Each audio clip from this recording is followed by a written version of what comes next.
नमस्कार दोस्तों, मेरा नाम है शुभम मेहता और स्वागत है आप सभी का मेरे YouTube चैनल फिनक्यूब में।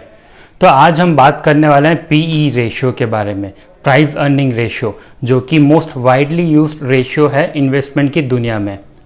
अब पीई रेशियो के बारे में आपने सुना होगा, हो सकता है आपको इसका मतलब, इसका कैलकुलेशन ये भी पता होगा, लेकिन आज के वीडियो में हम सिर्फ इसका मतलब और कैलकुलेशन ये तो देखने ही वाले हैं और साथ में इन डेप्थ देखेंगे कि पी रेशियो यूज़ कैसे करना है, इसमें क्या क्या प्रिकॉशंस रखना है, इसमें क्या क्या गलतियां हो जाती है और ये सारी चीज़ें रियल एग्जांपल्स के थ्रू समझेंगे। अब ये वीडियो क्यों इम्पॉर्टेंट है, क्योंकि सिर्फ पी रेशियो का मतलब और कैलकुलेशन जानना ये हाफ नॉलेज है और आप सभी को पता है हाफ नॉलेज कितनी डेंजरस होती है। महाभारत में अभिमन्यु बहुत ही यंग करेजियस योद्धा था, लेकिन कुरुक्षेत्र के युद्ध के दौरान उसे चक्रव्यूह में सिर्फ अंदर जाना आता था, उससे बाहर निकलना नहीं आता था और इसकी वजह से उससे अपनी जान गंवानी पड़ी। तो इसी तरह हमें स्टॉक मार्केट में इन्वेस्ट करने से पहले पूरी नॉलेज होनी चाहिए कि हम क्या करने वाले हैं, कि हम क्या कर रहे हैं और जो हम डेटा यूज़ कर रहे हैं वो सही है या नहीं।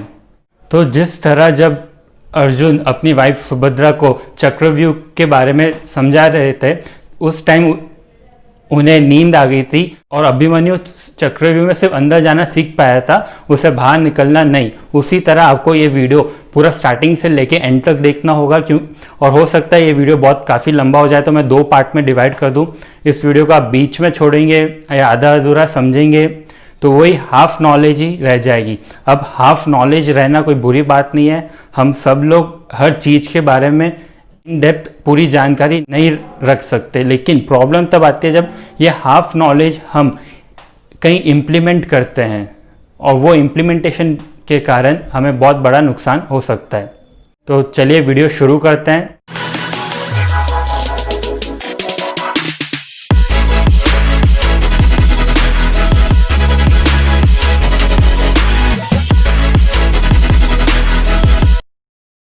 तो सबसे पहले हम देखते हैं कि पी रेशियो का मतलब क्या होता है और इसका कैलकुलेशन कैसे करना है। तो हम इसका फॉर्मूला बाद में देखेंगे, पहले इसका मतलब देख लेते हैं, क्योंकि अगर एक बार मतलब समझ में आ गया ना तो फॉर्मूला को आप इतना इंपॉर्टेंस नहीं देंगे। तो हम इसको एग्जांपल के थ्रू समझते हैं। सपोज कीजिए एक कंपनी है ABC लिमिटेड, जिसका नेट प्रॉफिट है ₹5 लाख।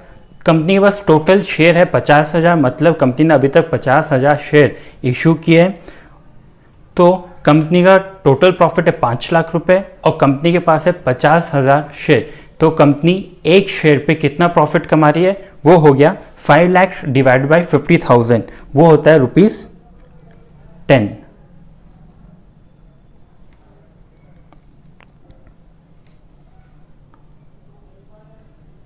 अब हम मानते हैं कि यहाँ पे कंपनी का जो मार्केट प्राइस है ना, वो मार्केट में ₹300 के अराउंड चल रहा है। तो अब मैं क्या ऐसा कह सकता हूँ कि इन्वेस्टर या फिर शेयर होल्डर कंपनी को एक शेयर पे 10 रुपया कमाने के लिए 300 रुपये देने के लिए तैयार है। तो मैं क्या यहाँ पे ऐसा कह सकता हूँ कि इन्वेस्टर या फिर शेयर होल्डर्स कंपनी को 10 रुपये कमाने के लिए एक शेयर पे 300 रुपये मार्केट प्राइस देने के लिए तैयार है। तो कंपनी अगर 1 रुपया, तो इन्वेस्टर कंपनी को 1 रुपया कमाने के लिए यहाँ पे 30 रुपये देने के लिए तैयार है। अगर 10 रुपये के लिए 300 रुपये, अगर 10 रुपये के लिए 300 रुपये है तो 1 रुपये के लिए 30 आएगा। तो अब जो ये 30 हमें, यही पी रेशियो है। पी रेशियो मतलब कंपनी को 1 रुपया कमाने के लिए इन्वेस्टर अपनी जेब से कितना पैसा देने के लिए तैयार है। अब इसको फॉर्मूला के थ्रू समझते हैं। तो इसका फॉर्मूला क्या होता है, प्राइस अर्निंग रेशियो। प्राइस मतलब क्या है, कंपनी का मार्केट प्राइस कितना चल रहा है, अर्निंग मतलब कंपनी प्रॉफिट कितना कमा रही है। तो पी रेशियो का फॉर्मूला क्या, प्राइस वो है market price divide by earning या फिर EPS। हमारे केस में वो हुआ, कंपनी का प्राइस है यहाँ पे ₹300 डिवाइड बाई कंपनी एक शेयर पे कितना प्रॉफिट कमा रही है, वो है ये 10 रुपये। तो 300 डिवाइड बाई 10 ये आता है 30। तो 30 यहाँ पे पी रेशियो। तो आपको पी रेशियो का मतलब और उसका कैलकुलेशन समझ में आया होगा। अब वीडियो की सेकंड पार्ट में हम देखते हैं पी रेशियो को इंटरप्रेट कैसे करें। तो मान लेते हैं जैसे हमारे फर्स्ट केस में पी रेशियो आ गया था 30। तो दो कंपनी है, एक तो है ए और दूसरी है बी। ए का पी रेशियो चल रहा है 30 और बी का पी रेशियो चल रहा है 25। तो यहाँ पे क्योंकि आपका पी रेशियो का मतलब आपको समझ में आ गया होगा कि 1 रुपया कमाने के लिए हम इन्वेस्टर कितना पैसा देने के लिए तैयार है, तो यहाँ पे सिर्फ पी रेशियो के बेसिस पे देखोगे तो बी कंपनी ज़्यादा अच्छी है, क्योंकि यहाँ पे 1 रुपया कमाने के लिए 25 रुपये देने, वहीं ए में 1 रुपया कमाने के लिए 30 रुपये देने की ज़रूरत है। तो इसका मतलब जितना पी रेशियो कम होता है उतना अच्छा होता है, और जितना पी रेशियो हाई है इसका मतलब कंपनी ओवर वैल्यूड या ओवर प्राइज्ड है। फिर नेक्स्ट पॉइंट आता है मैजिकल पी। क्या कोई ऐसा नंबर है जिससे हम डिसाइड कर सकें कि इसके ऊपर पी रेशियो है, इसका मतलब ओवर वैल्यूड है, इसके नीचे जितना भी पी रेशियोज है, जितनी भी कंपनीज है वो अंडर वैल्यूड है, वो हम खरीद लें? तो नहीं, ऐसा कोई मैजिकल नंबर नहीं है। हम आगे जाके देखेंगे वीडियो में कि इंडस्ट्री, कंपनी और बहुत सारी चीज़ों पे और बहुत सारे फैक्टर्स पे पी रेशियो डिफर करता है।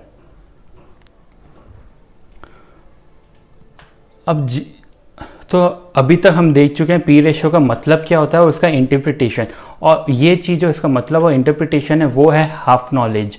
अब हम पी रेशियो को और डिटेल में देखते हैं कि इसे यूज़ कैसे करना है, इसके प्रिकॉशंस क्या क्या है, टाइप्स ऑफ पी रेशियो क्या होता है, ये सब अब आगे देखने वाले हैं।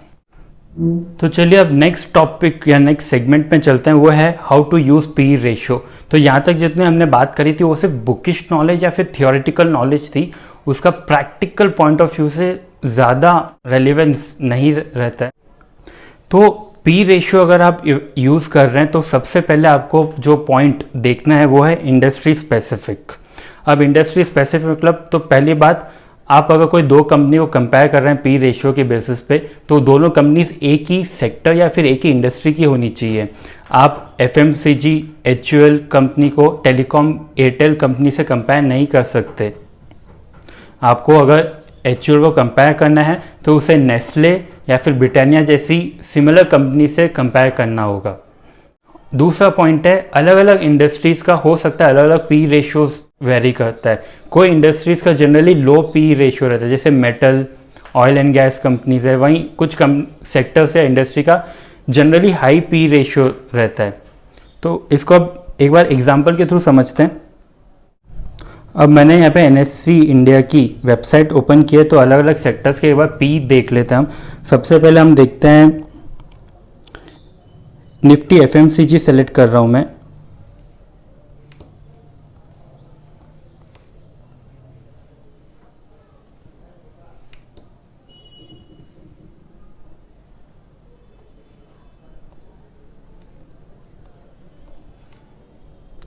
देखो अब एफएमसीजी का अभी सेक्टर पी वो चल रहा है अराउंड 38, और जनरली भी एफएमसीजी सेक्टर के आपको हाई पी देखने को मिलेगा 30 से 40 के बीच में।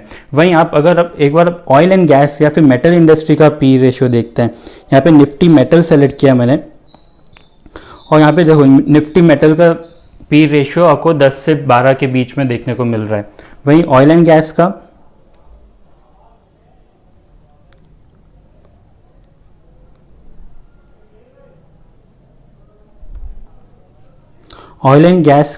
यहाँ पे पी रेशियो कुछ 17 देखने को मिल रहा है। अभी एग्जांपल दिखाने का यही मतलब था कि आप दो इंडस्ट्री के पी रेशियो को कभी भी कंपेयर नहीं कर सकते, या फिर दो इंडस्ट्री के कंपनी को एक दूसरे से कंपेयर नहीं कर सकते पी रेशियो के बेसिस पे।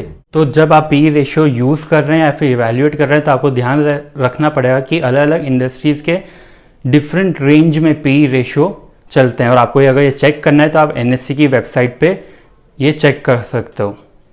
फिर दूसरा पॉइंट है कंपनी स्पेसिफिक। यहाँ पे कंपनी स्पेसिफिक का मतलब, अब आपने ये तो देख लिया कि अलग अलग इंडस्ट्रीज़ के अलग अलग रेंजेस में पी रेशियोज़ देखने को मिल जाते हैं, और जनरली जो लो पी रेशियोज़ होते हैं वो ज़्यादा कैपिटल इंटेंसिव जैसे इंडस्ट्रीज़ रहते हैं उन इंडस्ट्रीज़ के लो पी रेशियो दिखने को मिलेंगे आपको। वहीं एफएमसीजी या फिर टेक्नोलॉजी सेक्टर में आपको हाई पी रेशियो देखने को मिल सकता है। तो यहाँ पे कंपनी स्पेसिफिक का क्या मतलब है, सपोज आप कोई कंपनी इवैल्यूएट कर रहे हैं, हम लेते हैं एचयूएल या नेस्ले का एग्जांपल। तो अब हम एचयूएल और नेस्ले का पी रेशियो कंपेयर करेंगे उसके इंडस्ट्री के पी रेशियो से।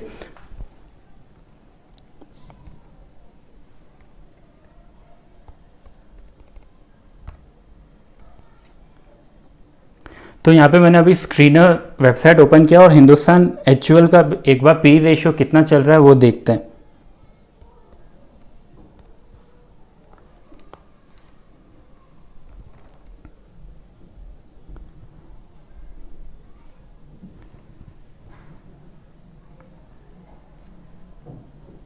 तो अभी एचयूएल का पी रेशियो कुछ 70 के अराउंड चल रहा है। वहीं हमने सेक्टर का पी देखा था, एफएमसीजी सेक्टर का पी रेशियो यहाँ पे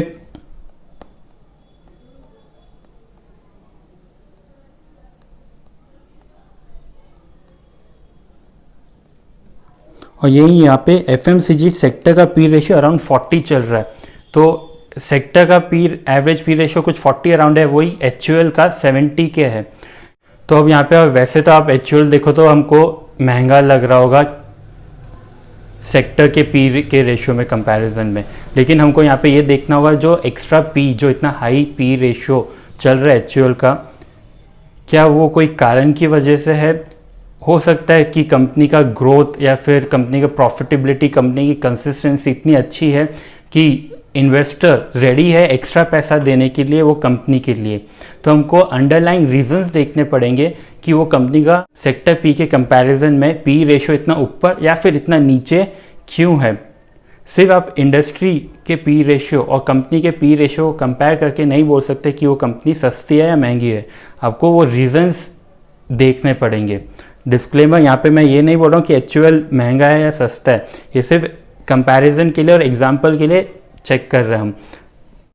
वहीं यहाँ पे नेस्ले का आप देखो, नेस्ले का पी रेशियो भी अराउंड 73 या फिर 74 के अराउंड चल रहा है, वो भी फिर से सेक्टर पी रेशियो से काफ़ी ज़्यादा है। तो यहाँ पे हमको रीजंस देखने पड़ेंगे कि सच में ये कंपनी सेक्टर अपने सेक्टर से इतना हाई वैल्यूएशन डिज़र्व करती है या नहीं। तो थर्ड पॉइंट जिसका हमें ध्यान रखना है पी रेशियो में, वो है हिस्टोरिकल पी रेशियो स्टॉक का और सेक्टर का। हिस्टोरिकल पी रेशियो मतलब पिछले 3 साल या पिछले 5 साल में कंपनी का कितना पी रेशियो चल रहा है। अब ये कैसे चेक करते हैं, मैंने फिर से स्क्रीनर वेबसाइट ओपन किया है, यहाँ पे हिंदुस्तान यूनिवर लिमिटेड ओपन है। यहाँ पे आपको 2 ऑप्शन मिल जाएंगे, एक है प्राइस का और सेकंड है प्राइस टू अर्निंग। यहाँ पे प्राइस टू अर्निंग पे क्लिक किया और जो यहाँ पे जो ब्लैक कलर का आपको ग्राफ दिख रहा है वो है पी रेशियो कंपनी का, कि कंपनी का पी रेशियो 1 साल पहले, 2 साल पहले, 5 साल पहले कितना चल रहा था। तो यहाँ पे एक बार 5 ईयर में क्लिक करता हूँ। तो यहाँ पे एक बार 5 साल पहले हम देखें कि एचयूएल का कितना पी रेशियो चल रहा था। तो 5 साल पहले भी एचयूएल का 57.3 पी रेशियो 5 साल पहले भी चल रहा था। अब आप वैसे देखो, सिर्फ 57 नंबर देखोगे तो 57 आपको काफ़ी महंगा लग रहा होगा, इतना हाई पी रेशियो। लेकिन अब इन्हीं 5 साल में हम ये देख रहे थे कि एचयूएल का प्राइस कितना चेंज हो गया। तो इन्हीं 5 साल में एचयूएल का प्राइस 831 से 2175, तो अराउंड कुछ 2.5 गुना प्राइस बढ़ चुका है एचयूएल का। वहीं 5 साल पहले भी इसका पी रेशियो 50 ऊपर चल रहा था और अभी भी 50 ऊपर ही चल रहा है। तो 5 साल पहले अगर कोई इसका एचयूएल का पी रेशियो देखता तो वो कह सकता है अरे तो काफ़ी हाई वैल्यूएशन पे मिल रहा है। तो इसके लिए हमको सिर्फ पी रेशियो पे, तो हमको इसके लिए सिर्फ पी रेशियो का नंबर नहीं देखना है, उसके अंडरलाइन रीजंस जरूर चेक करना है। इसी तरह एक और एग्जांपल लेते हैं डी मार्ट का या एवेन्यू सुपरमार्केट का।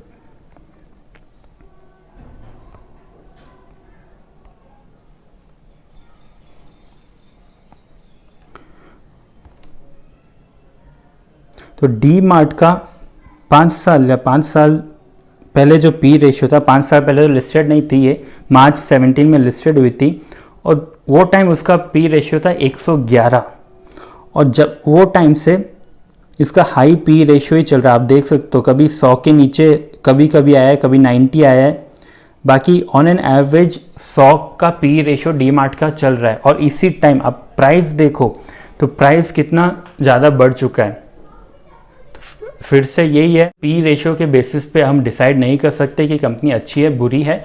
जो हाई पी रेशियो है या फिर लो पी रेशियो है उसका हमें अंडरलाइंग रीजंस देखने पड़ेंगे। और यहाँ पे हिस्टोरिकल पी रेशियो में आप एक और पॉइंट है, HUL का वापस मैं लगाता हूँ। आप यहाँ पे देख सकते हो कि HUL का अभी पी रेशियो चल रहा है 67, और यहाँ पे मीडियन पी रेशियो है वो है 66। अब मैं यहाँ पे अज्यूम कर रहा हूँ आपको मीन, मीडियन, मोड इन सब का मतलब समझ में आता होगा। तो इसका मीडियन पी रेशियो चल रहा है अभी 66। तो HUL अपने एवरेज हिस्टोरिकल पी रेशियो से अभी कुछ ही महंगा चल रहा है। हिस्टोरिकल पी रेशियो मीडियन है 66 और अभी HUL का पी रेशियो है 67, तो ज़्यादा डिफरेंस नहीं है। तो जब अगर कोई कंपनी का पी रेशियो अपने हिस्टोरिकल पी रेशियो से कम हो जाता है तो आप उसे फर्दर स्टडी कर सकते हो या फिर अपनी वॉच लिस्ट में ऐड कर सकते हो कि क्या ये यहाँ पे हमें यहाँ पे कोई बाइंग अपॉर्चुनिटी है या फिर नहीं। अब हिस्टोरिकल पी रेशियो में भी बहुत सारी बातें ध्यान रखनी है, हम आगे जाके देखेंगे कि किन बातों का हमें ध्यान रखना चाहिए।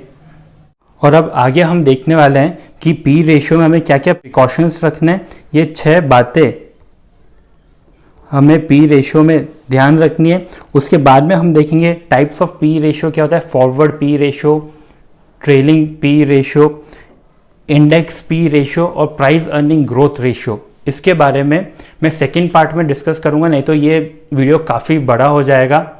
तो उम्मीद है अब तक का पी रेशियो का डिस्कशन आपको पसंद आया होगा, और आप इस चैनल पे नए हैं तो इस चैनल को सब्सक्राइब जरूर कर देना, और सेकंड पार्ट जरूर देखना क्योंकि हाफ नॉलेज बहुत डेंजरस होती है।